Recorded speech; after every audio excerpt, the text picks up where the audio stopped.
Hi friends, അസ്സാം വലൈക്കും. എന്താണ് വിശേഷം? എല്ലാവർക്കും സുഖമല്ലേ? ഇന്ന് ഞാൻ വന്നിട്ടുള്ളത് നമ്മുടെ APJ അബ്ദുൽ കലാം പറഞ്ഞിട്ടുള്ള ഒരു ഫേമസ് ആയിട്ടുള്ള ഒരു കോട്ട് ഉണ്ട്. അതിങ്ങനെയാണ്: if you fail never give up, because fail means first attempt in learning.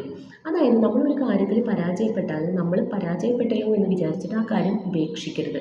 കാരണം ആ ഒരു ഫെയിൽ എന്ന് പറയുന്നത് നമ്മുടെ ഒരു ലേണിംഗ് ആണെന്നാണ്, ഫസ്റ്റ് ലേണിംഗ് ആണ് അത്. അതായത് നമ്മൾ എന്തുകൊണ്ട് ഫെയിലായി എന്നുള്ളതാണ് നമ്മളവിടെ മനസ്സിലാക്കേണ്ടത്.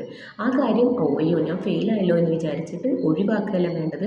എന്തുകൊണ്ട് നമ്മൾ ഫെയിലായി എന്നുള്ള കാരണം കണ്ടെത്തി ആ കാരണത്തിന് ഫോക്കസ് ചെയ്തുകൊണ്ട് അതിൽ നിന്ന് മറികടക്കാനാണ് നമ്മൾ ശ്രദ്ധിക്കേണ്ടത്.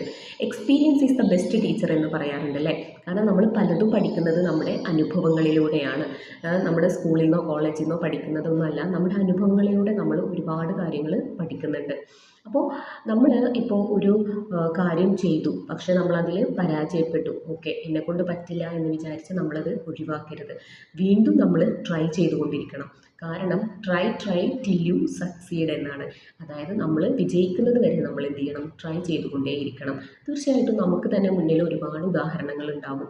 ഒരുപാട് പ്രശസ്തരായിട്ടുള്ള ആളുകളൊക്കെ പറയുന്നത് നമ്മൾ കേൾക്കുന്നുണ്ടാവും. ഞാൻ ഒരുപാട് ട്രൈ ചെയ്തിട്ടാണ് ഞാൻ ഈ ഒരു നിലയിലെത്തിയത്, അല്ലാതെ ഒരു രാത്രി പുലർന്നപ്പോൾ ഞാൻ ഈ ഒരു വിജയത്തിലേക്ക് കുതിച്ചതല്ല. ഒരുപാട് തവണ ഞാൻ പരാജയപ്പെട്ടിട്ടുണ്ട്, ഒരുപാട് സ്ട്രഗിൾ അനുഭവിച്ചിട്ടുണ്ട്, ഡിപ്രഷനിലൂടെ കടന്നു പോയിട്ടുണ്ട്. പക്ഷേ ഞാൻ എൻ്റെ ആ ഒരു ലക്ഷ്യം അത് ഞാൻ ഉപേക്ഷിച്ചിട്ടില്ല.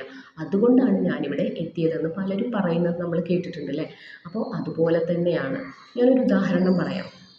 നമ്മൾ ഈ പാറമടയിലൊക്കെ കല്ല് പൊട്ടിക്കുന്നത് കണ്ടിട്ടില്ലേ? വലിയ വലിയ പാറക്കല്ലുകൾ പൊട്ടിക്കുന്നത്. അത് ഒരുപാട് തവണ അടിച്ച് നമ്മൾ അവസാനത്തെ അടിയിൽ അത് പൊട്ടിപ്പോകുന്നു അല്ലേ? പക്ഷേ അതിൻ്റെ അർത്ഥം നമ്മൾ മുന്നേ അതിലേക്ക് അടിച്ച അടിയെല്ലാം പാഴായിപ്പോയി എന്നാണോ? ഒരിക്കലുമല്ല. എന്താണ്? നമ്മൾ ആദ്യം അടിച്ച അടികളെല്ലാം തന്നെ അതിന് ഏറ്റതുകൊണ്ടാണ് നമ്മുടെ ലാസ്റ്റത്തെ അടിയിൽ അത് പൊട്ടിപ്പോയത്. അപ്പോൾ അതുപോലെ തന്നെയാണ് നമ്മളുടെ ജീവിതവും. നമ്മൾ ഒരുപാട് തവണ പരാജയപ്പെടും. പക്ഷേ പരാജയപ്പെട്ടു എന്ന് വിചാരിച്ച് നമ്മുടെ ലക്ഷ്യം നമ്മൾ എന്ത് ചെയ്യരുത്? ഒഴിവാക്കരുത്.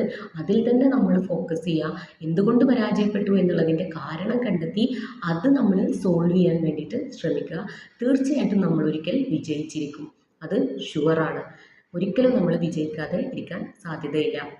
അപ്പോൾ മറ്റൊരു വീഡിയോയുമായി വീണ്ടും കാണാം. അതുവരേക്കും bye. Thank you for watching.